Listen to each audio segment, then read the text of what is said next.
ভয় এমন এক জিনিস যা আমাদের শরীরের লোমকে পর্যন্ত দাঁড় করিয়ে দেয়।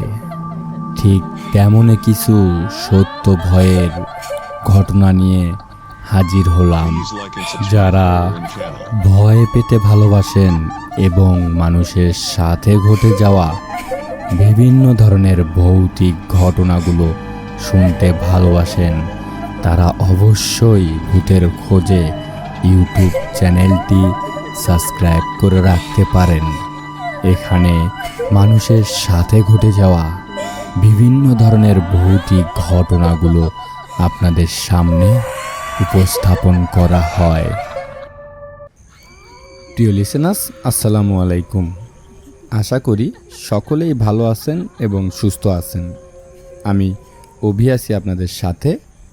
প্রিয় লিসেনার্স, আজকে যে ঘটনাটি আমি আপনাদের সাথে শেয়ার করতে যাচ্ছি, এই ঘটনাটি আমাদের সাথে শেয়ার করেছেন পলাশ ভাই, এবং পলাশ ভাইয়ের সাথে এই ঘটনাটি ঘটে যাওয়া। মূলত এই ঘটনাটি একটি ভয়ঙ্কর ব্রিজকে কেন্দ্র করে। আশা করি আজকের এই ঘটনাটি আপনাদের ভালো লাগবে এবং এই ঘটনাটি শুনে আপনারা কিছুটা পরিমাণ হলেও ভয় পাবেন। প্রিয় লিসেনার্স, তো পলাশ ভাইদের গ্রামের বাড়ি হচ্ছে যশোরে। তিনি যশোরেই থাকেন, এখনও সেই যশোরেই পলাশ ভাই আছেন। যাই হোক, এই ঘটনাটি ঘটে যাওয়া 1999 সালের এই দিকে আর কি। তো পলাশ ভাইদের গ্রামে একটি মাজার ছিল। মাজারটি পলাশ ভাইদের বাড়ি থেকে প্রায় 3-4 কিলোমিটার দূরে। তো ওই মাজারে প্রত্যেক বৃহস্পতিবার করে গান বাজনার আয়োজন করা হতো। তো গ্রামের সকল লোকে বৃহস্পতিবার রাতটি আসলেই গ্রামের সকলেই আর কি গান বাজনা শোনার জন্য ওই মাজারে যেত। তো পলাশ ভাই খুব কম যেত সেই মাজারে গান বাজনা শোনার জন্য। যাই হোক, একদিন পলাশ ভাইয়েরা প্ল্যান করে, পলাশ ভাইয়ের কয়েকটি বন্ধু ছিল এবং পলাশ ভাই, তো কয়েকজন মিলে প্ল্যান করে যে তারা মাজারে গিয়ে গান শুনবে। বৃহস্পতিবার রাত্রেবেলা তারা মাজারে গিয়ে গান শুনবে। আর গান চলতো রাত 12টা-1টা পর্যন্ত ওই মাজারে গান চলতো। আর এটা কিন্তু প্রত্যেক বৃহস্পতিবার। যাই হোক, তো এরকম পলাশ ভাইয়েরা 4 জন বন্ধু মিলে বৃহস্পতিবার রাত্রেবেলা ওই মাজারে চলে যায় গান শোনার জন্য। তারা ওখানে গিয়ে গান শুনতে থাকে। এক পর্যায়ে গিয়ে দেখা যায় যে আপনার গান বাজনা শেষ হয়ে যায়। তো এবার তাদেরকে বাড়িতে ফেরার পালা। মূলত বাড়িতে আসার সময় পলাশ ভাইয়ের সাথে এই ঘটনাটি ঘটে যায়। তো পলাশ ভাইয়ের যে 3 জন বন্ধু সাথে গিয়েছিল গান শোনার জন্য, তো তাদের বাড়ি ওই মাজারের আশেপাশেই, তারা ওখান থেকে চলে যেতে পারবে। কিন্তু পলাশ ভাইকে একাই এই 3-4 কিলোমিটার রাস্তা পায়ে হেঁটে তাকে বাড়িতে আসতে হবে। আর তখন কিন্তু রাত 12:30 বা 1টার মতো বাজে প্রায়। আর গ্রামে কিন্তু রাত 1টা মানে সেই সময় আপনারা বুঝতেই পারছেন অনেক রাত। যাই হোক, তো পলাশ ভাই তাদের বন্ধুদেরকে বলেছিল যে দেখ, আমি একাই এরকম রাস্তা যেতে পারবো না, অনেক ভয়ঙ্কর রাস্তা। আর এখানে তো জানিস ওই ব্রিজের কাছে অনেক সময় অনেক কিছু ঘটে, তো আমাকে একটু তোরা ওই ব্রিজ পর্যন্ত এগিয়ে দিয়ে আয়, পরবর্তীতে আমি একাই যেতে পারবো। কিন্তু ওই ব্রিজটি তো বেশি একটা ভালো না, ওখানে অনেক ঘটনাই ঘটে। আর কিছুদিন আগেই তো ওই ব্রিজের পাশেই একটি হিজল গাছ ছিল।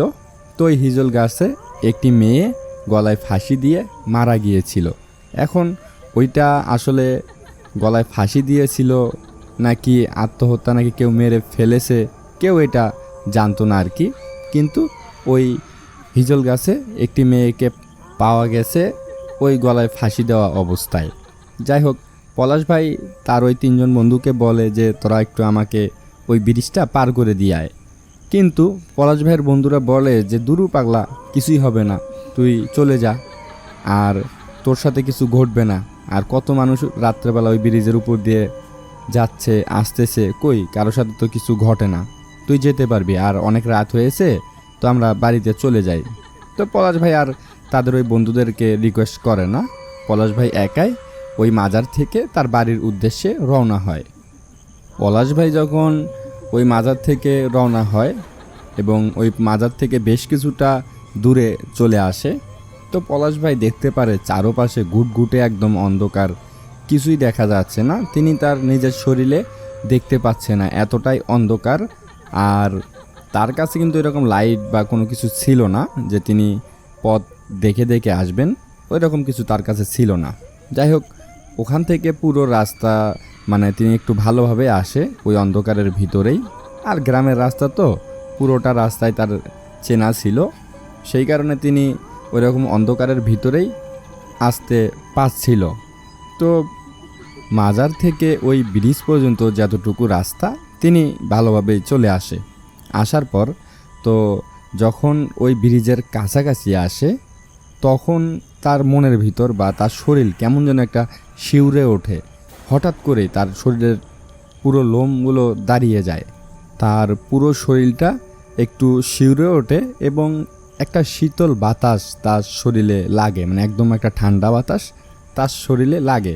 ওখানে আসার পর পলাশ ভাই একটু বেশি ভয় পেয়ে যায় যে তিনি কি করবেন, সামনের দিকে যাবেন নাকি এখানেই দাঁড় হয়ে থাকবে। আর পলাশ ভাই কিন্তু ব্রিজ থেকে বেশ কিছুটা দূরে দাঁড় হয়েছিল।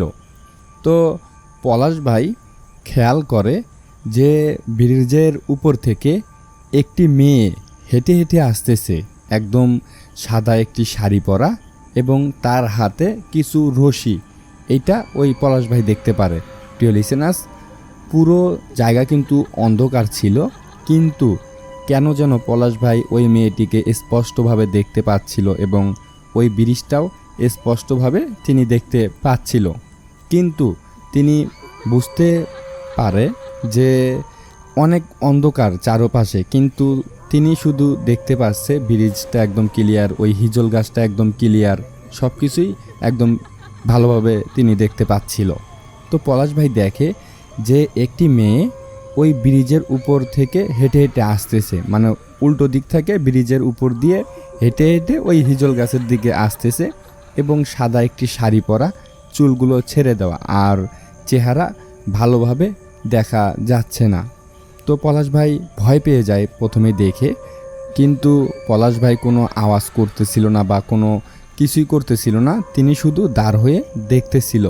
তো পলাশ ভাই দেখে যে ওই মেয়েটি একটি হাতে রশি নিয়ে তো ওই ব্রিজের ওখান থেকে হেঁটে হেঁটে ওই হিজল গাছের ওখানে আসে। প্রিয় লিসেনার্স, তো সেকেন্ডের ভিতরেই ওই মেয়েটি কেমন করে যেন ওই পলাশ ভাইয়ের চোখের সামনেই ওই হিজল গাছে উঠে যায়। পলাশ ভাই বুঝতে পারে নাই যে ওই মেয়েটি কিভাবে ওই হিজল গাছে উঠে গেল, কিন্তু পলাশ ভাই দেখতে পারে যে সেকেন্ডের ভিতরে ওই মেয়েটি ওই হিজল গাছের উপরে উঠে গেছে।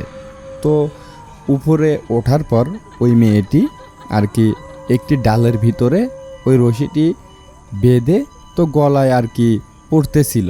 তো পলাশ ভাই ভাবে যে এই মেয়েটি এখানে এসে গলায় ফাঁসি দিচ্ছে কেন। তো পলাশ ভাই ভয় না পেয়ে একটু ওই মেয়েটির কাছে যায়, গিয়ে উল্টো আর ওই মেয়েটিকে বলে, এই মেয়ে, তুমি এখানে এসে গলায় ফাঁসি দিচ্ছ কেন, কি হয়েছে তোমার? পলাশ ভাই এইরকম করে ওই হিজল গাছের উপরে যে মেয়েটি ছিল তাকে বলে। পলাশ ভাই যখন ওই মেয়েটিকে এইভাবে বলে, তো তখন ওই মেয়েটি আর কি ঘাড় ঘুরিয়ে পলাশ ভাইয়ের দিকে তাকায়। তাকানোর পর পলাশ ভাই দেখতে পারে যে কি বিশ্রী একটা চেহারা, যার চোখে কোনো মণি নেই এবং একদম পুরো চোখ কালো। কি বিশ্রী তার চেহারা ছিল, অনেক ভয়ঙ্কর নাকি চেহারা ছিল। তো পলাশ ভাই আরও দেখতে পারে যে ওই মেয়েটির ঠোঁটগুলো ফেটে ফেটে রক্ত পড়তেছে, তাজা রক্ত, এবং চোখে কোনো মণি নেই, পুরো চোখ একদম কালো আর চেহারাটা একদম ফ্যাকাশে সাদা ধপধপে। যখনই পলাশ ভাই এই দৃশ্যটা বা ওই চেহারাটা দেখতে পারে, সাথে সাথে পলাশ ভাই একটি চিৎকার দিয়ে অজ্ঞান হয়ে সেখানেই পড়ে যায়। তো পড়ে যাওয়ার পর ঠিক কখন তার জ্ঞান ফেরে তিনি সেটা বুঝতে পারে না, কিন্তু জ্ঞান ফেরার পর পলাশ ভাই দেখে যে তিনি ওই হিজল গাছের নিচেই পড়ে আছে। তখন পলাশ ভাই সাথে সাথে ওখান থেকে উঠে তো হাঁটা শুরু করে দেয় বাড়ির উদ্দেশ্যে। আর পলাশ ভাই যখন অজ্ঞান থেকে উঠেছিল তিনি দেখে যে ওই রকম আর কিছু নেই, ওই হিজল গাছের উপর কোনো মেয়ে নেই বা ওই ব্রিজের উপর আর কিচ্ছু নেই, সব কিছুই স্বাভাবিক। তো পলাশ ভাই ভয়ে ভয়ে ওখান থেকে দৌড়াতে শুরু করে। তো পলাশ ভাই যখন ব্রিজটা পার হওয়ার পর পলাশ ভাই বুঝতে পারে যে ওই ব্রিজের উপর থেকে কেউ একজন তাকে বিশাল বড় একটি ঢিল ছুঁড়ে মারে।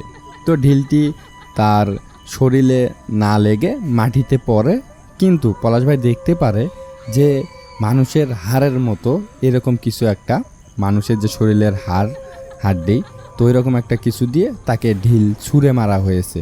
তো পলাশ ভাই দ্রুত ওখান থেকে দৌড়াতে শুরু করে।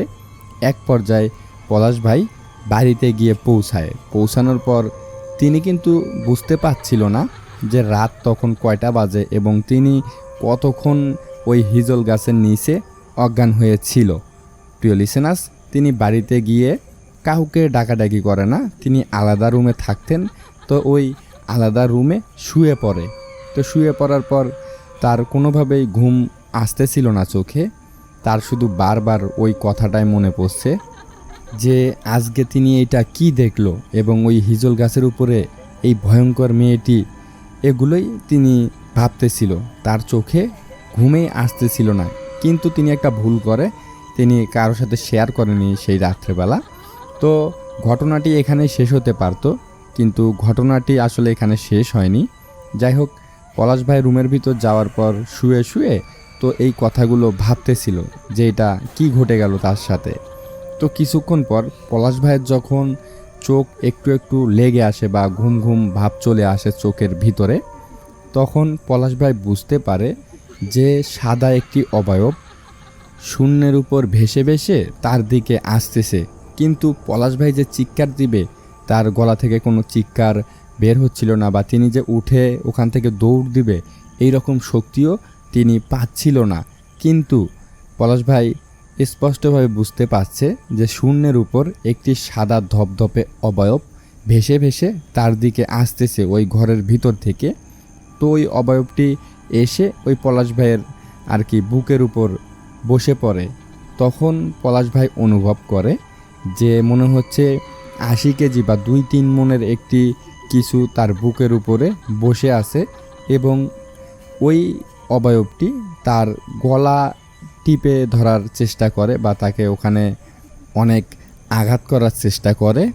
তো যাই হোক, এইরকম প্রায় 5-7 মিনিট ওই সাদা অবয়বটির সাথে পলাশ ভাই ধস্তাধস্তি করে নিজেকে বাঁচানোর জন্য, কিন্তু ওই অবয়বটির সাথে তিনি শক্তিতে পাচ্ছিল না।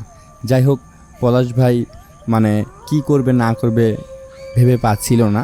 তিনি যে এত চিৎকার দিচ্ছে, কিন্তু তার গলা থেকে কোনোভাবেই চিৎকার বের হচ্ছিল না। পরবর্তীতে আর কি তার পাশের রুমে যে বাবা মা ছিল পলাশ ভাইয়ের, তো তারা হঠাৎ করেই ঘুম থেকে জাগ না পায়। কিসের কারণে আমি বলি, যে তারা নাকি শব্দ পাচ্ছিল যে পলাশ ভাইয়ের রুমের ভিতর কেউ একজন গোংরাচ্ছে বা দাপাদাপি করতেছে, হাত পা লাড়ালাড়ি করতেছে, শব্দ হচ্ছে প্রচণ্ড তার রুমের ভিতর থেকে। দুইজন মানুষ যদি মারামারি করে বা একে অপরের সাথে আর কি ধস্তাধস্তি করে, কীরকম একটা আওয়াজ হবে। আর পলাশ ভাই নাকি গোংরাচ্ছিল যে এরকম একটা আওয়াজ করতেছিল। তো সেই কারণে আর কি ওই পলাশ ভাইয়ের বাবা মা তারা নাকি জাগ না পেয়ে যায়।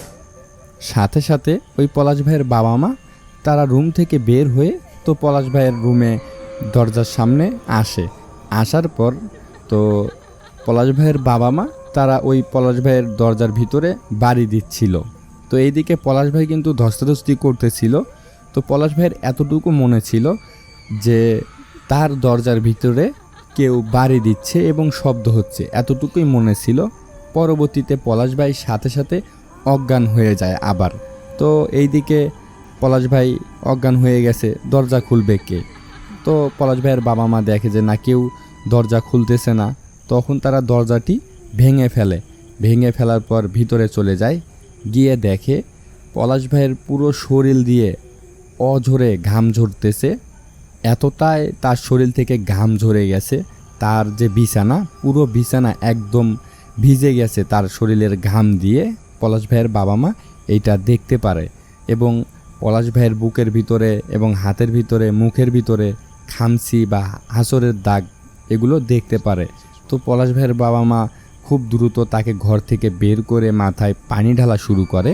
তিনি তো অজ্ঞান হয়েছিল। তো পরের দিন সকালবেলা আর কি পলাশ ভাইয়ের জ্ঞান ফেরে। জ্ঞান ফেরানোর পর তো পলাশ ভাইকে একটি কবিরাজের কাছে নিয়ে যায়, বা একটি কবিরাজ ওই পলাশ ভাইদের বাড়িতে আসে। আসার পর পলাশ ভাইকে জিজ্ঞেস করে যে ওই কবিরাজ যে আসলে কি হয়েছে বলো তো। তখন পলাশ ভাই পুরো ঘটনা, ওই ব্রিজের উপরের ওই হিজল গাছের ওখানে কি ঘটেছিল, রুমের ভিতর কি ঘটেছিল, সব ঘটনা আর কি পলাশ ভাই ওই কবিরাজকে খুলে বলে। তখন কবিরাজ বুঝতে পারে এবং ওই কবিরাজ পলাশ ভাইকে একটি তাবিজ দেয় এবং আরও কিছু ঝাড়ফুঁক করে দেয়, তার বাড়িটা বন্ধ করে দেয়। তো ওই কবিরাজ যে তাবিজটি আর কি পলাশ ভাইকে দিয়েছিল, তো এই কবিরাজ বলেছিল যে এই তাবিজটি কখনো যেন না হারায়। যদি এই তাবিজটি হারায় তাহলে কিন্তু তোমার বাড়ি যে আমি বন্ধ করে দিয়ে গেছি, তো এটা কিন্তু ছুটে যাবে তাবিজটা হারানোর কারণে। তাবিজটা তোমাকে সাথে সবসময় রাখতে হবে। তাবিজটা হারিয়ে গেলে হয়তো তোমার সাথে আবারও এরকম কিছু ঘটতে পারে।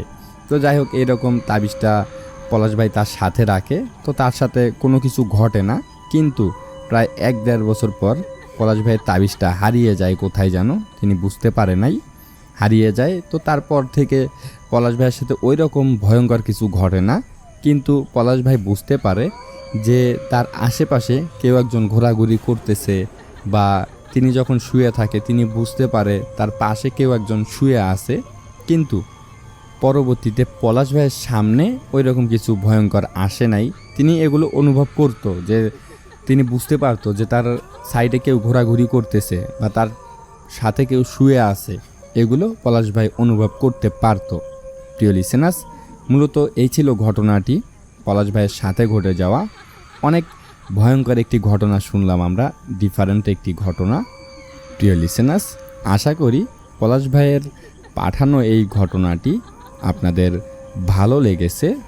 প্রিয় লিসেনার্স, আমার কাছে এই ঘটনাটি বেশ ভয়ানক মনে হয়েছে এবং অনেক সুন্দর একটি ঘটনা মনে হয়েছে। তো তাই এই ঘটনাটি আমি আপনাদের সাথে শেয়ার করলাম। প্রিয় লিসেনার্স, তো পলাশ ভাই বলেছেন যে এই ঘটনাটি একদম সত্য। কে বিশ্বাস করবে বা কে বিশ্বাস করবে না এটা একান্ত তাদের ব্যক্তিগত ব্যাপার, কিন্তু আমি সাক্ষী এই ঘটনাটি আমার সাথে ঘটে গেছে। পলাশ ভাই এটা বলেছেন যখন ঘটনাটি শেয়ার করেছেন আমাদের সাথে। প্রিয় লিসেনার্স, তো যারা এখনও ভূতের খোঁজে ইউটিউব চ্যানেলটি সাবস্ক্রাইব করেননি, তারা অতি দ্রুত ভূতের খোঁজে ইউটিউব চ্যানেলটি সাবস্ক্রাইব করে ফেলুন। এরকম বা অন্যরকম মানুষের সাথে ঘটে যাওয়া বিভিন্ন ধরনের ভৌতিক ঘটনাগুলো শোনার জন্য।